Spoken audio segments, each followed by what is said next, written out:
When I bought the house, I thought I was stepping into peace. A quiet neighborhood, a decent yard, and no drama, just the way I liked it. After spending years in a noisy apartment surrounded by thudding walls and nosy landlords, finally having a home with a backyard and space to breathe was a dream come true. I moved in on a Friday. By Sunday morning, my new neighbor made herself known.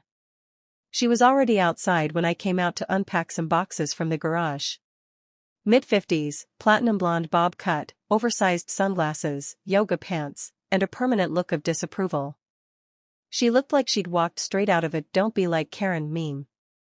"You must be the new neighbor," she said, voice dripping with fake cheer. "I'm Karen.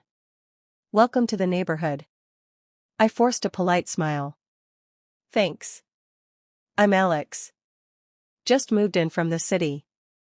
She nodded, scanning me head to toe like she was looking for violations. "I'm the HOA liaison for this street. So if you need help understanding the guidelines, I'm here." That was odd. One of the key selling points of the house was that it wasn't part of an HOA. I made sure of that. I hate HOAs with a passion. Overreaching, bossy neighbors trying to dictate what color you paint your shutters? No thanks. Still, I decided not to poke the bear, not yet. "Got it. Appreciate it," I said, brushing past her with a box of kitchenware. That seemed to satisfy her for now. But she didn't leave. "You know," she continued, inching closer to the edge of my lawn, "most people around here keep their grass mowed to exactly 2.5 inches. Yours looks a bit wild." I looked at my lawn. It had been professionally cut just days before I moved in. Edges trimmed, healthy green, not a weed in sight. "It's fresh cut," I replied, turning back toward the garage. She tilted her head, lips tight. "Just saying. This neighborhood has standards. We like to keep things looking uniform." And with that, she finally walked off. I didn't say anything, but the first red flag had been firmly planted in my mind. The next week, I noticed something odd: wooden stakes in the ground along the side of my yard. At first, I assumed they were remnants from the previous owner's gardening or landscaping plans. But they were fresh. Perfectly aligned, like someone had measured out a path. 2 days later, a cement mixer showed up. No heads up, no note, nothing. That Saturday morning, I was jolted awake by the harsh grind of shovels and the clank of metal tools. I pulled the curtain back, half asleep, and nearly choked on my coffee. Construction workers were in my yard. Not near it, in it. Digging post holes. Right along the side. And there she was. Karen. Pink windbreaker, Crocs, clipboard in hand, directing them like some miniature dictator. I threw on a hoodie and stomped outside. "Hey! What the hell is going on here?" I called out, stepping around a stack of wooden planks. One of the workers glanced up. "Installing a privacy fence, sir. For the client." He pointed toward Karen, who turned with a smug little grin already forming. "This is my property," I snapped. "Nobody asked me for permission." Karen walked over, trying to play calm and superior. "Actually, it's shared setback space. It's all in the HOA regulations. Fences can be built up to 5 feet into the buffer zone. I already got board approval." I stared at her, speechless for a second. "You got board approval to build a fence on my land?" She folded her arms, clearly enjoying herself. "It's within guidelines." I took a slow breath, trying not to lose it. "There's no HOA on my deed. I'm not a member." That gave her a little pause. She blinked, then smiled again, tighter this time. "You'll find that this community works best when everyone participates." I didn't respond. I just turned around and walked back inside, already reaching for my phone. I called my real estate agent, who promised to dig up the original survey. I wanted the plat map in hand before I did anything rash. 3 hours later, it hit my inbox, and sure enough, I was right. The property line wasn't even close to where she thought it was. She was at least 3 feet over the line. that fence she was building? It was almost entirely on my land. But I didn't stop her. Not yet. Because I had a better idea. Instead of telling her to halt construction, I decided to play it cool.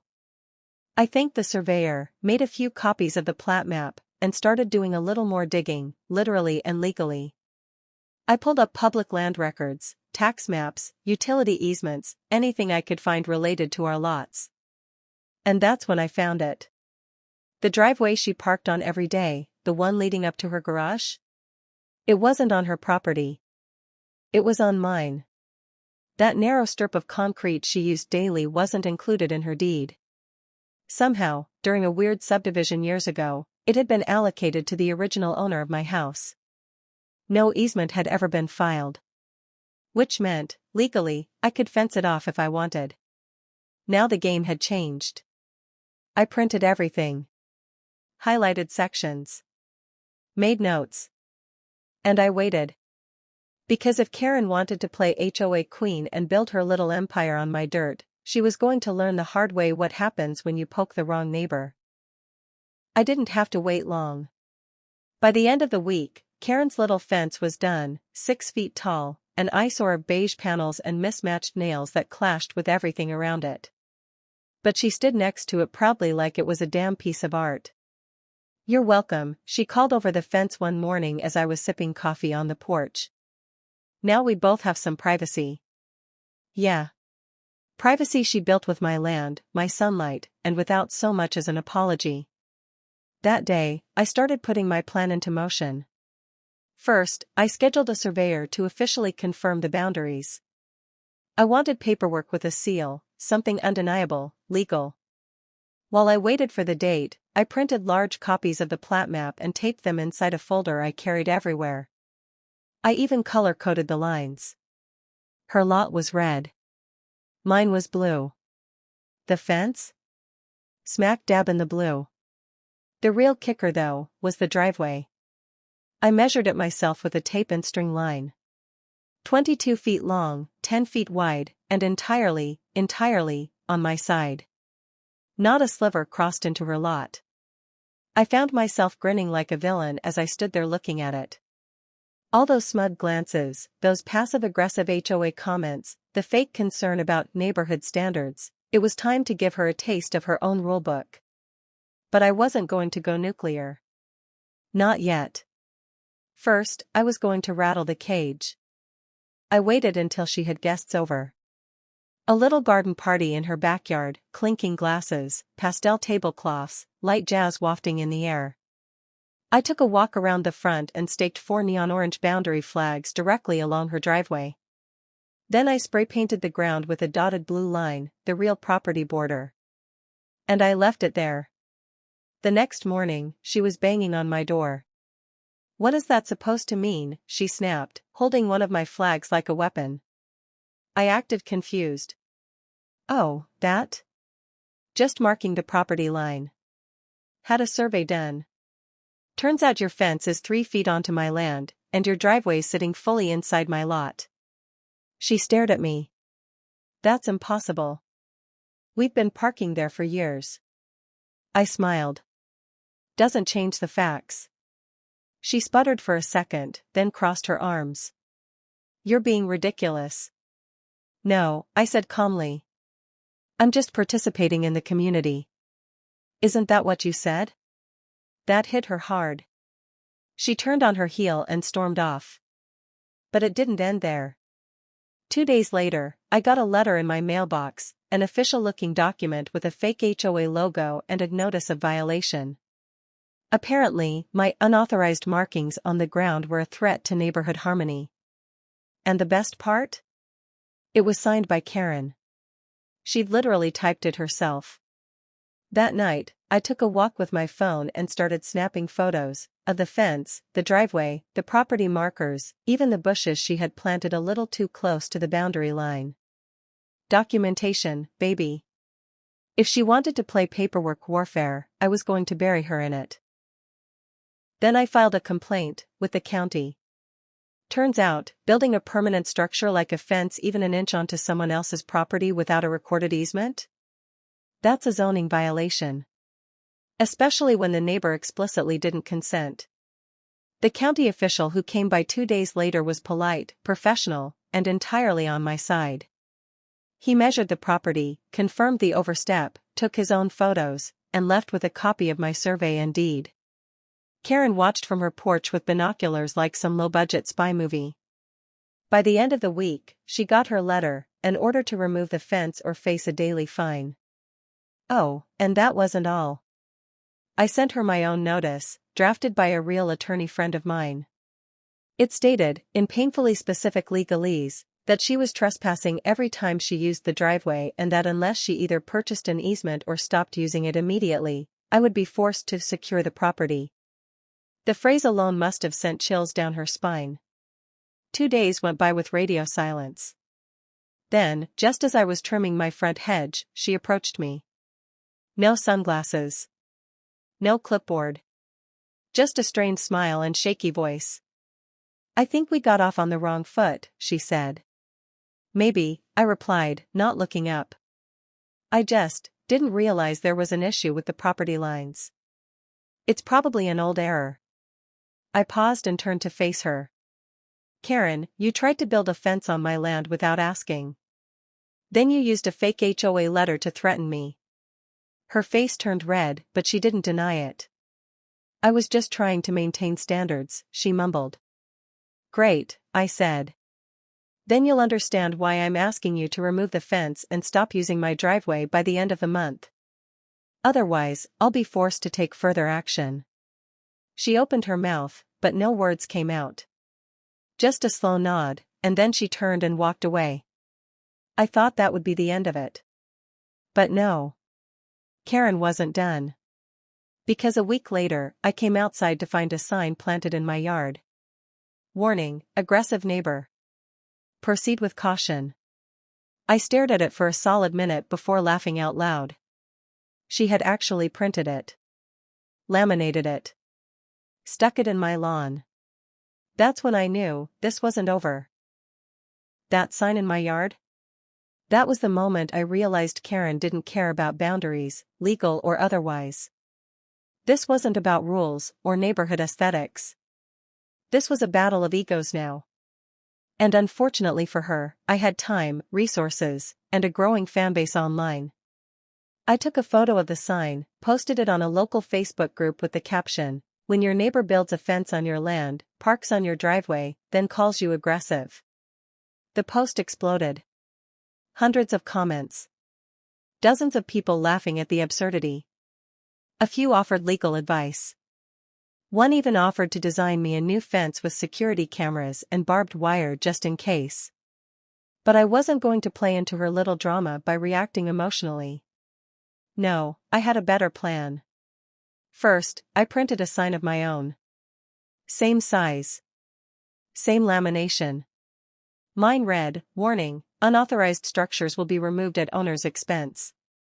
I planted it 3 feet from her fence, technically still on my land. Then I added a second sign pointing toward the driveway, "Trespassers will be towed." She must have seen me putting them up, because not 10 minutes later, she was pacing on her porch with a phone glued to her ear.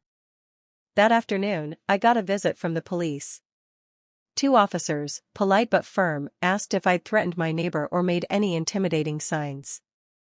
I showed them the survey, the fence, the driveway, the official notices, and let them read the signs for themselves. They nodded, said it was a civil issue, and left without incident. Karen, however, was watching the whole exchange from behind her blinds. Later that night, I heard the unmistakable sound of a hammer and nails. I peeked out and saw her putting up another sign, on her own porch this time. It read, "I support the HOA. Do you?" Except, again, there was no HOA. This woman was out here trying to manifest one through sheer delusion. But the best part? The more she escalated, the more support I got. Neighbors who had kept their distance started waving when I passed by. One old guy across the street dropped off fresh lemons from his tree and said, "'Bout time someone stood up to that one." And just when I thought it couldn't get weirder, she filed a complaint with animal control. Yeah. Apparently, my golden retriever, Max, was vicious. Never mind the fact that Max is 12 years old, has arthritis, and sleeps under a sunbeam for 20 hours a day. Karen told the officer that Max had lunged at her aggressively when she walked by the fence. I showed the guy video footage from my Ring camera. Max had lifted his head, blinked, and gone right back to sleep. The officer looked embarrassed and told me, off the record, that some neighbors just get bored. But I was done playing defense. It was time to escalate, legally. I called my lawyer friend again. This time, we filed for a formal cease and desist, citing harassment, defamation, those fake HOA letters, trespassing, and malicious mischief. I sent her the notice via certified mail and emailed a copy to her with read receipt turned on. Within 10 minutes, she posted a passive-aggressive Facebook status about neighbors who can't take a joke. 2 days later, I installed security cameras. Not just one. 4. One on the garage. One on the porch. One pointed directly at the fence. And one covering the driveway. I put up a sign beneath each one that read, "Smile. You're on camera." Karen started wearing oversized sunglasses and a sun hat whenever she came outside. The cherry on top? I filed a motion with the county to start proceedings for an easement removal. Since she'd never officially requested access to the driveway, and had no legal right to it, I was within my rights to formally revoke any implied easement. The clerk at the county office looked at the file, whistled, and said, "She's not gonna like this." I smiled. She never does. By this point, the whole street was aware of the situation. People started walking their dogs slower near our houses, stopping to chat with me, conveniently avoiding eye contact with Karen. And then, the fence came down. Not voluntarily. The county sent a contractor to remove it. Karen tried to block them, literally stood in front of the panels with her arms spread like she was reenacting a protest. The guy just stepped around her and said, "Ma'am, I'm just doing my job." I watched from my porch, Max snoozing at my feet, sipping lemonade as beige panel by beige panel got loaded into a truck. Karen disappeared into her house for 2 full days. I thought maybe, just maybe, it was over. Then the trucks came. Big ones. Loud ones. With concrete mixers and work crews.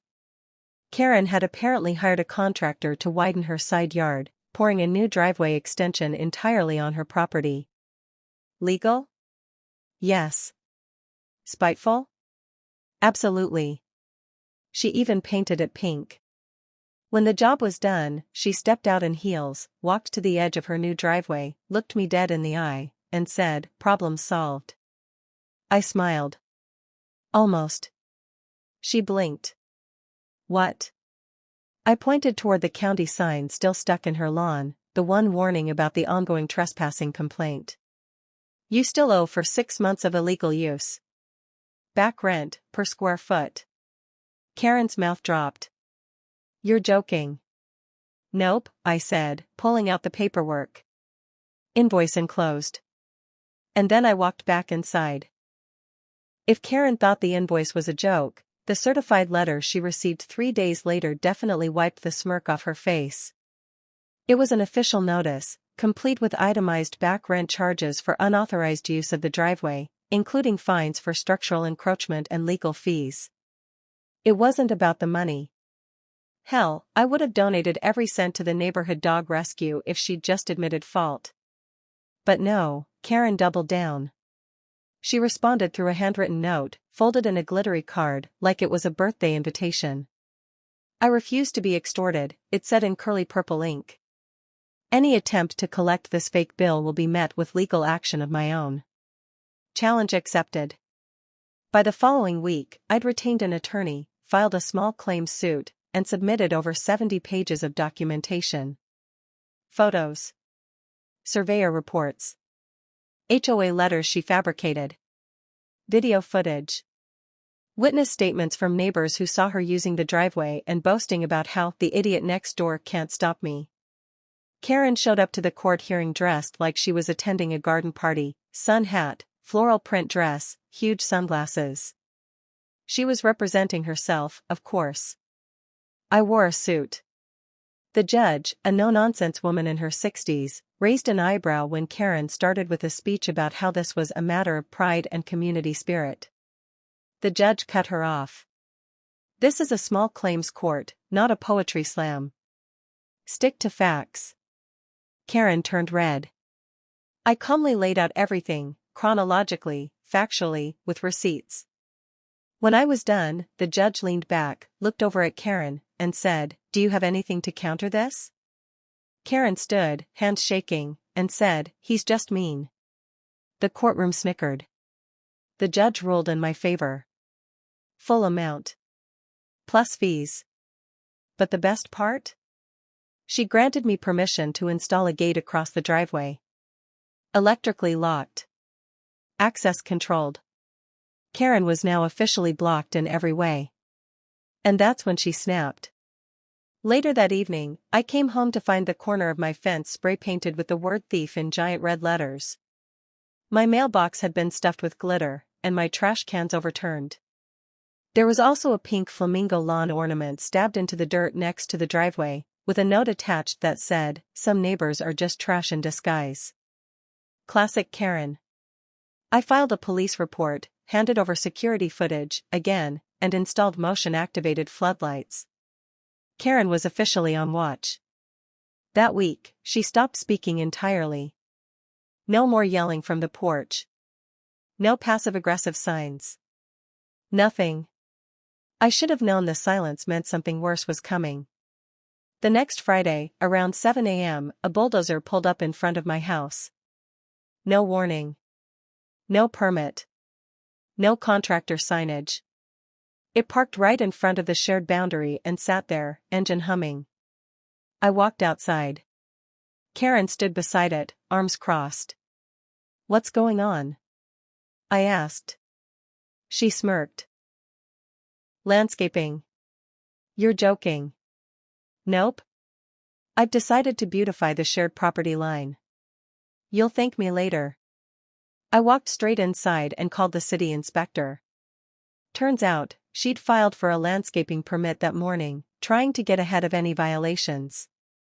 But because I'd already flagged her property for past disputes, the city wasn't having it. 2 hours later, they showed up and slapped a stop work order on the bulldozer. Karen lost it. Screaming. Kicking a traffic cone. Threatening to sue the city. It was a meltdown for the ages.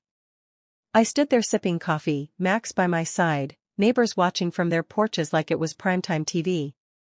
But wait, it gets better. That night, I got a knock at the door. It was Mr. Daniels, the old retired guy 2 houses down. He handed me a USB drive and said, "I've got something you might want to see." Turns out, Daniels had security cams too. Ones that faced the street. And he'd caught Karen, on camera, spray-painting my fence. Vandalizing my mailbox. Planting the flamingo. I handed it over to the cops. 2 days later, she was cited for vandalism and destruction of property. When the police showed up, she tried to play the victim again, crying, saying I'd manipulated the whole neighborhood against her. The officer just sighed and said, "Ma'am, we have it on video." That citation was the straw that broke her. She put her house up for sale the next week. Yep. After all the drama, the fake HOA, the lawsuits, the driveway battle, the flamingo, she folded. The listing went up quietly, but word spread fast. People cheered. One neighbor brought over cookies. Even Max got extra treats on his walk. And then something hilarious happened. During the inspection process for her sale, it was discovered that a section of her own house, a side deck extension, was built 6 inches over the setback line. On my land. I couldn't make this up. So before she could close the sale, she had to either tear it down, or pay me to buy the 6-inch strip of land. Guess which one she picked? That's right. She paid me. The final cherry on top? I took the money from that microland sale and threw a barbecue for the whole block. Neighbors I'd never met showed up. Someone brought a karaoke machine. Karen's for sale sign sat crooked in her lawn as we blasted 80s music and grilled burgers right next to it. Max got his own plate. And me? I got the last laugh. You'd think that after all that, court losses, public humiliation, getting cited by the police, losing the fake HOA war, Karen would have packed her pink driveway and flamingos and left quietly. But no. Just when we thought the neighborhood had seen the last of her, she came back. Not as a neighbor. No, she sold her house, barely. Took a hit on the price after the land dispute and citations went public. But a few weeks after she moved out, guess who showed up at our local zoning board's monthly meeting? Karen. Sitting in the back row, oversized sunglasses, new hair color, pretending like she was just an interested citizen. I spotted her immediately. What was she doing there? Simple.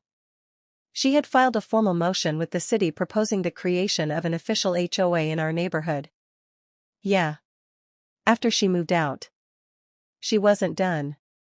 Not by a long shot. Her proposal included suggested covenants, restrictions, community rules, design guidelines, even a list of penalties and fines. She even listed herself as a consulting founder. I couldn't believe it. This woman had lost a war, and now she was trying to rewrite the map from outside the battlefield. I stood up, objected publicly, and asked the board if she was even still a resident. One of the members looked surprised and asked Karen directly. She said, "I'm staying temporarily with a friend just down the street while I look for a new property. So yes, I have standing." She didn't. But technically, she hadn't updated her driver's license yet. So they let her speak. And speak she did, for 15 straight minutes. About community standards, moral decline, and how some people think owning land gives them the right to be disrespectful. I didn't say a word. I just recorded the whole thing. And then, I posted the video. Within 24 hours, it had gone semi-viral in our city's local Facebook group. Over 1,500 views. Dozens of comments.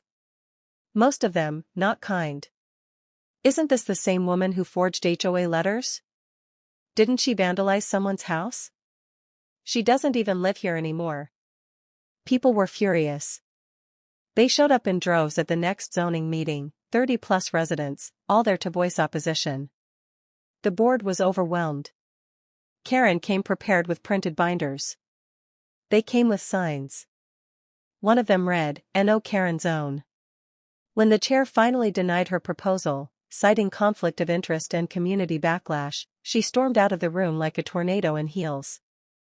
I thought that would be the end. It wasn't. 2 weeks later, I noticed a familiar car parked at the far end of the block. Same vanity plates, different paint job. Karen was back, and she wasn't just visiting. She'd rented a house at the edge of the neighborhood. Technically not in our zone, but just close enough to keep tabs. A few days later, flyers started showing up in people's mailboxes. Join the neighborhood council, they read. Printed on glossy paper. No official endorsement. Just Karen's vision for the street. Most people ignored it. A few laughed. But one guy, new to the block, didn't know the history, actually reached out. Big mistake. Karen latched onto him like a lifeline. Started walking the street again, clipboard in hand, asking people to sign a petition for order. She tried to sound reasonable. Civil, professional. But people weren't buying it anymore. I had neighbors forwarding me her messages. One said, "Don't you think property values would improve if we kept things more uniform?" Another, "I'm just trying to restore dignity to the neighborhood." One neighbor replied with a screenshot of her court citation and wrote, "This you?" It was glorious. But still. I wasn't satisfied. So I did some digging. Turns out, the house Karen had rented? The landlord had no idea about her history. He lived out of state, owned several properties, and just thought she was a quiet retiree with a passion for community service. I sent him a respectful email, attached public records, citations, video clips, the whole saga. I wasn't trying to ruin her life. Just letting him know what kind of tenant he'd taken in. He called me within 24 hours. "Dude," he said. "She told me her last landlord begged her not to leave." Yeah, that tracked. Less than a week later, Karen was served with a 30-day notice to vacate. Breach of lease, disrupting neighborhood harmony and causing complaints. I didn't see her much after that. She stopped walking the block. No more flyers. No more signs. Just the occasional rustle of blinds from the corner house as she watched us mow our lawns and waved to one another like actual neighbors. On her final day, a moving van pulled up. She didn't say goodbye. Didn't make a scene. Just loaded her boxes and drove off in silence. But as poetic justice would have it, she left one thing behind. A single pink flamingo lawn ornament. Stuck into the edge of the rental's front yard. Tilted. Faded. Forgotten. It stood there like a gravestone for her whole campaign of chaos. The landlord let me keep it. I planted it in my own front yard, next to a little sign that said, "Victory tastes like lemonade and property rights." And every now and then, I catch neighbors walking by, pointing at it, laughing. Karen may have tried to build a kingdom out of rules, fences, and fake authority. But in the end, all she built was her own downfall. A few months passed. The neighborhood was quiet again. Peaceful. Almost suspiciously so. Without Karen's daily theatrics, our cul-de-sac transformed. People actually started talking to each other, not through passive-aggressive signs, but real conversations. Kids played in driveways. Max got more belly rubs during walks than ever. It was like the block had collectively exhaled. And somehow, the pink flamingo stayed. It became a running joke. A neighborhood mascot. People took selfies with it. Someone even knitted it a tiny scarf in December. I found it wearing sunglasses once in July. Nobody claimed responsibility, but that was the thing, we were a community now.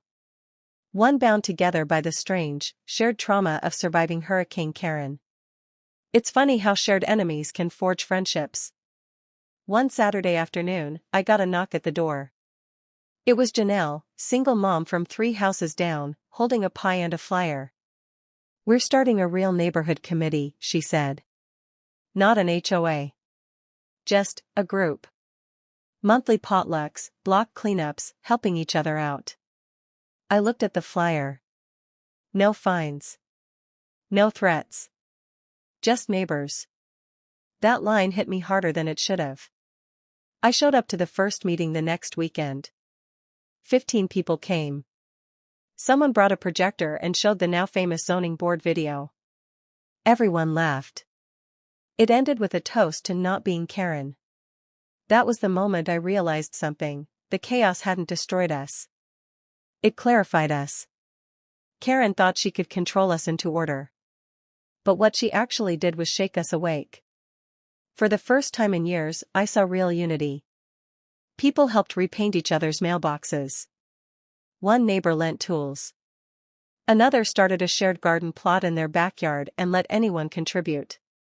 We organized a Halloween maze. Christmas caroling. Even a spring yard sale that raised money for the local animal shelter. Karen's absence left room for something better. But then, one morning in February, I got a letter.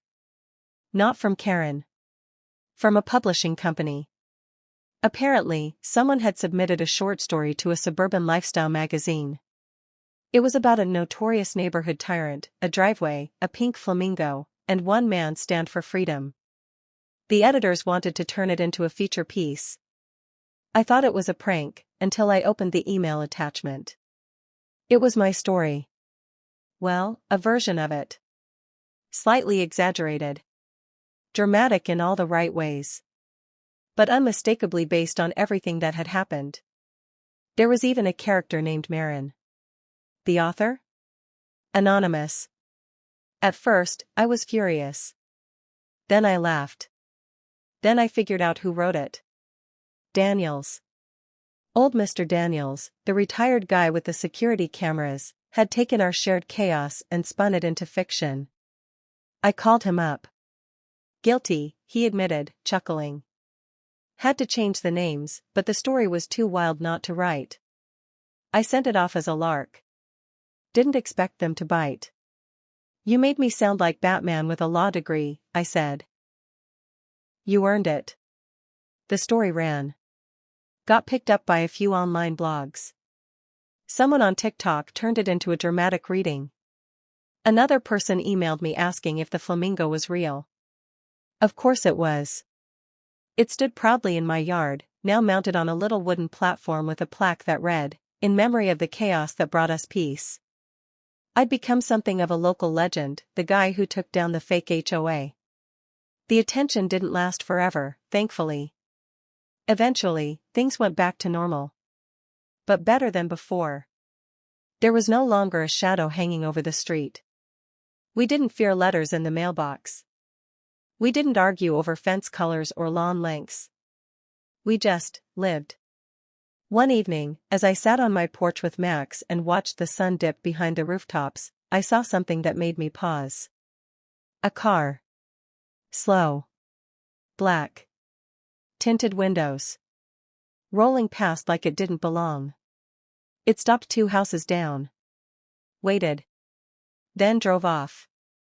I knew that car. It was Karen's. She didn't come back.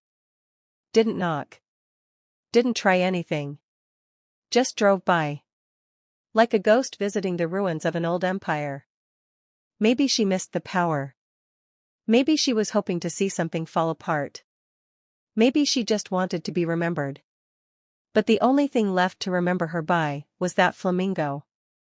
And even that had become a symbol of our survival, not her legacy. I think, in the end, that's what defeated her more than anything else. We didn't just remove her. We outgrew her. We laughed. We healed. We built something she could never control. And now?